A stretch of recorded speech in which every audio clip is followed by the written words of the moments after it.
Hi guys, check ko lang yung aking mga tanim. Tara, ito yung mga pinunla ko. Isprayin ko na rin pati. Nakalimutan ko kung ilang araw na to. Pero parang maabot na to ng mga 1 week or 1 to 2 weeks. Ewan ko babat ko ba kung nakalimutan bilangin ng araw. Ito pa.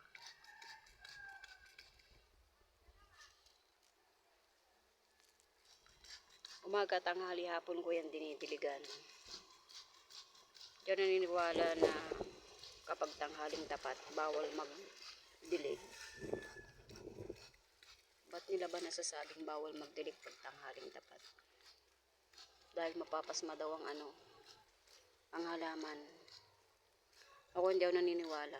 Mas lalong mamamatay ang halaman kapag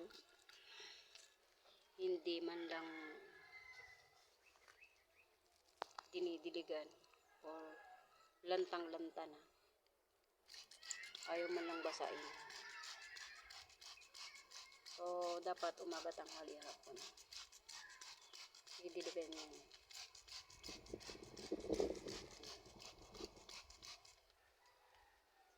Tulad nito.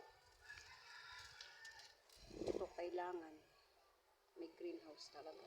Ay, ang greenhouse ko lang ay yun lang, ang liit-liit. So, nilalagyan ko siya, tinatakloban ko ng manipis na tela ang aking mga sili. Sili yan. At kalalagay ko lang yan. Itong mga nakaraang araw. Ayan o, may ugat na. Yung aking sili. Ewan ko ba kung ba't ang ikli na ugat niya, samantalang yung iba ang haba-haba ng ugat. Ano kaya ang dahilan? May ikli o. Ano kaya ang dahilan nun? Pero yung iba, mahaba ang ugat. Ito may ikli din. Pero napansin ko sa iba mahaba. Ito huwag nang tanggalin.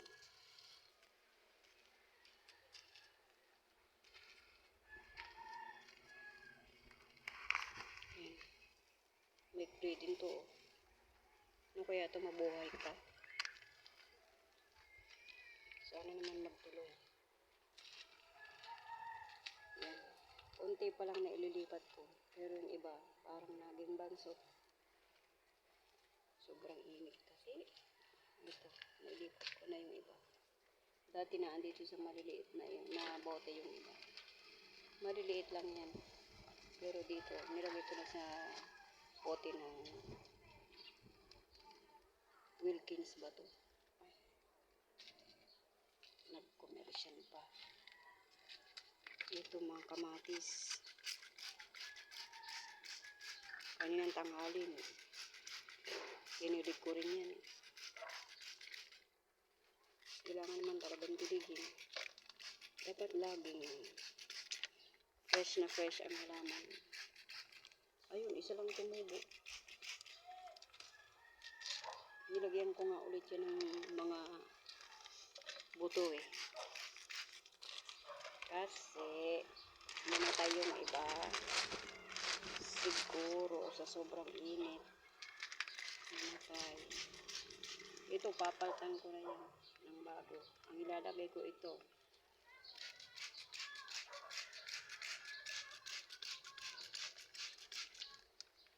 Ito rin, konti na buhay.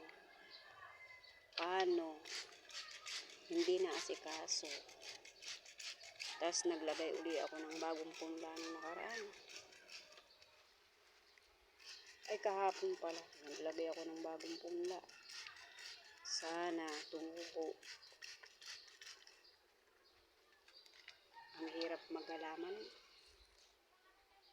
Mas mahirap pag walang pang-ulam. Ay. Kaya dapat, pag may pagkakataon, laging magtanim para may pandagdag pagkain. Hindi yung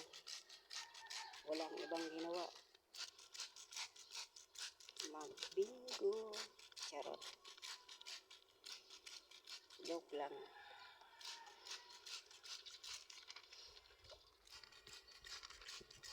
Yun. Masyado talaga akong pakialamera minsan. Anyway, sisikapin kong buhay ko lang pakikialaman.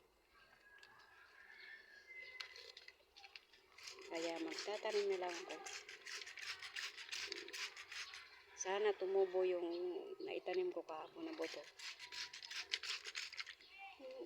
Grabe, yan lang talaga ang tumubo. Sobrang init ng panahon o infertile yung buto. Ayan lang ang tumubo. Pero dito, madami-dami naman ang konti. Ayan. Madami-dami ng konti.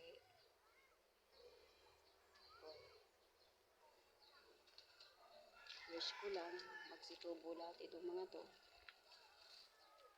Ayan. Yung aking, ano bang tawag dito? Hindi naman to lemon eh. Nakalimutan ko na yung tawag dyan.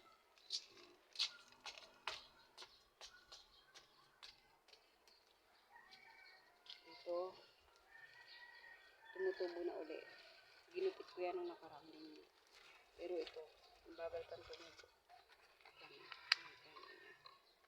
Siguro mamamatay na to. Ito tutubo uli. Ayan, tutubo uli. Kakagupit ko lang yan eh. Ito, isang saka na lang. Ginupit ko yung iba. Ayun.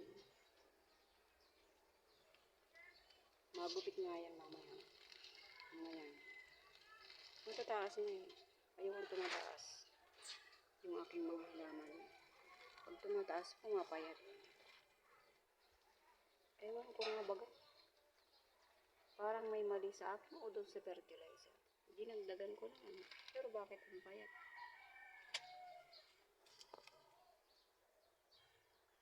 Oh. Yung orchids ng nanay ko. Hindi pala akin to. Sa nanay ko. Nang aangkin na hindi kanya. Sa nanay ko pala to, hindi ito akin.